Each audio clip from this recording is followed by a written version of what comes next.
La guerra ruso-ucraniana es un conflicto con una base económica, el interés de Estados Unidos en que se rompan las relaciones entre Rusia y la Unión Europea, basadas en el suministro de gas y petróleo, beneficioso para ambas partes. Estados Unidos es una gran potencia en retroceso, frente a la imparable China, que ya le supera económica y energéticamente. Para el 2040, China será la primera potencia mundial según todas las previsiones. Una Rusia con excelentes relaciones con la Unión Europea, a la que complementaba energéticamente, y con unos lazos inmejorables con China, además de un potencial gigantesco por sus inmensos recursos naturales, ponía en grave peligro la hegemonía mundial americana. El mundo unipolar que empezó en 1991 con la caída de la URSS y que ha durado hasta nuestros días parece haber llegado a su fin, pasando a ser un mundo tripolar, en el que entra China y de nuevo Rusia. Con una crisis económica a la vista, Estados Unidos trata de contener su inflación subiendo los tipos de interés, a pesar del peligro de recesión económica que esto conlleva. Siendo el primer exportador de armas del mundo, movido por sus intereses, crea un nuevo conflicto en Europa, poniendo en marcha toda su maquinaria de propaganda. Posiblemente, sin que Biden hubiese encendido la mecha, Europa no vería una nueva guerra. Sin la injerencia de la OTAN, se hubiese respetado el status quo de los acuerdos de Minsk, a los que se llegó gracias a los buenos oficios de Francia y Alemania, sin las interferencias del tío Sam. Nos engañan pensando que las armas solo son defensivas. Las armas siempre matan. Nos engañan con la generosidad de Estados Unidos, que regala a Ucrania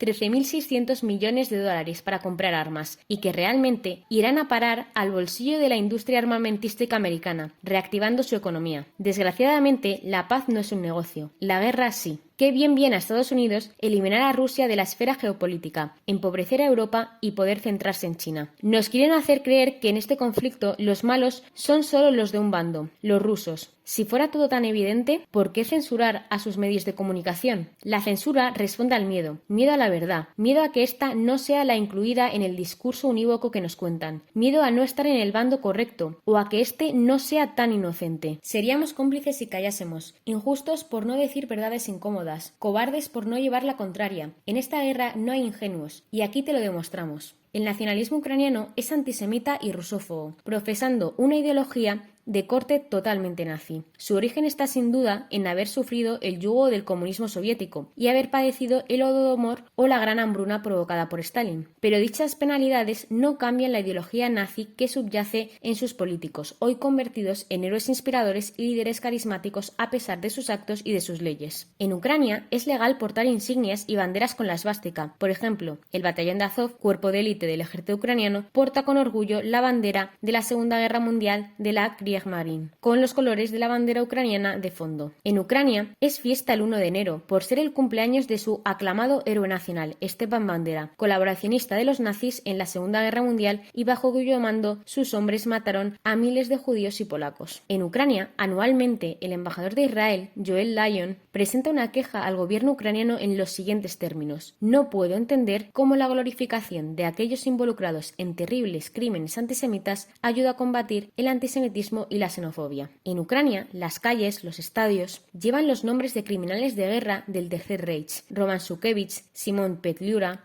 Andriy Melnik y del propio Stepan Bandera. En Ucrania hay políticos como Dmitry Yarosh, líder del movimiento Pravy Sector, elegido diputado y asesor del comandante en jefe de las Fuerzas Armadas de Ucrania, al que se le ha concedido la medalla del héroe del pueblo de Ucrania, que hace las siguientes declaraciones: nuestro objetivo es una Ucrania sin judíos ni rusos. En Ucrania, el Comité de Radio-Televisión prohíbe el libro de los ladrones por criticar las acciones del nacionalista Simon Petliura, cuyas tropas asesinaron a judíos en pogromos a partir de 1919.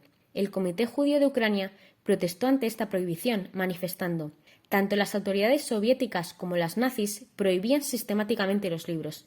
Esta prohibición es muy simbólica en sí misma, dando a entender que Ucrania no es un régimen en el que se respeten las libertades. En Ucrania, a las constantes quejas de la Embajada de Israel se le unen las de la Fundación Simón Wiesenthal, que reconoce que, desde la expulsión de Yanukovych, se exacerbó el odio antisemita en la población ucraniana y empezaron a tomar más importancia los homenajes a colaboradores nazis. Mostramos cronología. 2016. En Kiev le ponen una calle a Stepan Bandera. 2017. Celebración del aniversario de Stepan Bandera, en el que los asistentes, que fueron miles de personas, gritaron «fuera judíos» en alemán. 2018. El Parlamento ucraniano declaró un día de fiesta nacional el 1 de enero, en homenaje a Stepan Bandera. 2019. Leópolis declaró 2019 Año de la Bandera de Stepan. 2020. Israel y Polonia condenan la glorificación de colaboradores nazis en Ucrania. 2021. En primer lugar, nombran un estadio en Ternópil Estadio Roman Šuškevich, otro aliado de los nazis, ante lo que el embajador de Israel protestó y el gobierno ucraniano justificó, alegando que con ello el país honra y preserva la memoria nacional. El Centro Simón Wiesenthal para Europa del Este también se pronunció en este caso. Es comprensible que Ternópil busque honrar a quienes lucharon contra el comunismo soviético, pero no a quienes están detrás del asesinato en masa de conciudadanos inocentes. En segundo lugar, en Leópolis, el profesor de la Universidad Nacional Politécnica, Bogdan Biliński, propuso cambiar el nombre de la ciudad de Umán, lugar de peregrinación para los judíos, por la ciudad bandera, y sugiere que todas las ciudades ucranianas nombren estaciones, puertos y aviones en honor a Stepan Bandera. En tercer lugar, también, el distrito de Leópolis patrocinó otro homenaje a Andriy Melnik, otro colaborador del Tercer Reich. Ante las protestas reiteradas del embajador de Israel, el gobierno de Ucrania pide a Israel no entrometerse en su veneración a colaboradores de los nazis por ser un asunto interno. En el vídeo anterior sobre las negociaciones diplomáticas hacíamos referencia a Israel como posible mediador, dada la neutralidad y equidistancia mantenida frente al conflicto.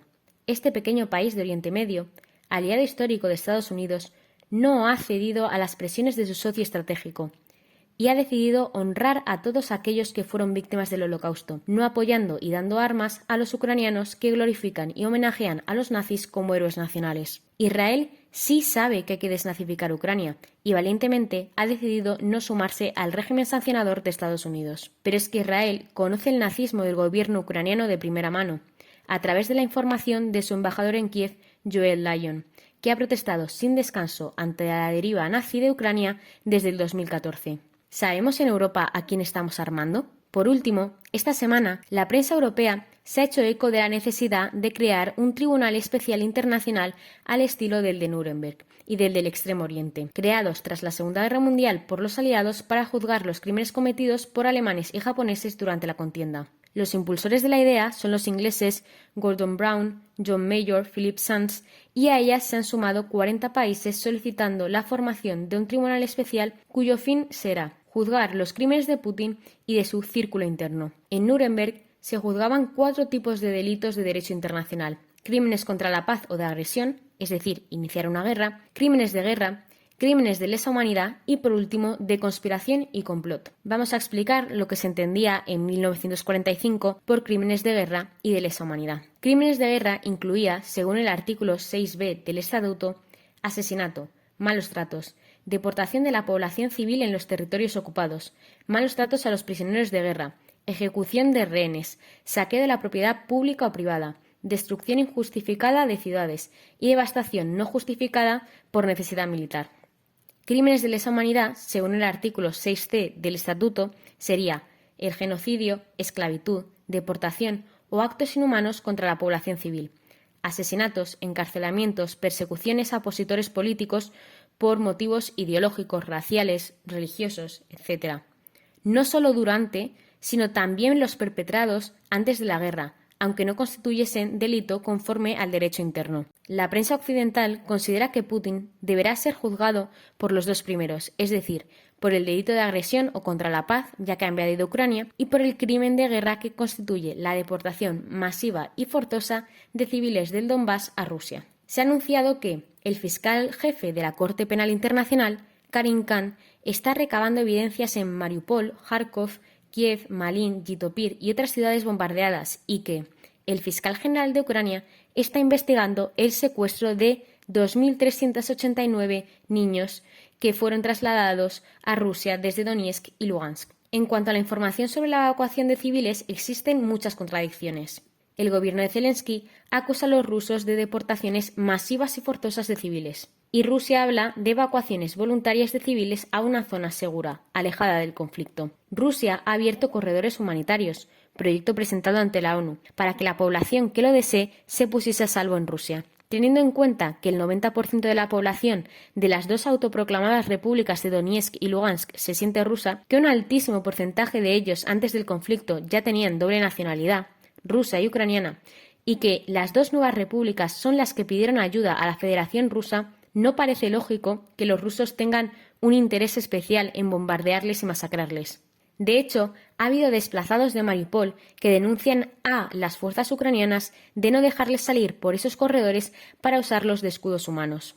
La justicia siempre es una buena noticia, aunque el problema que tienen los tribunales militares especiales posconflictos es que aplican una justicia de parte, es decir, en ellos se enjuician los crímenes de los vencidos, pero no se entra en aquellos perpetrados por los vencedores, como por ejemplo el bombardeo de Dresde.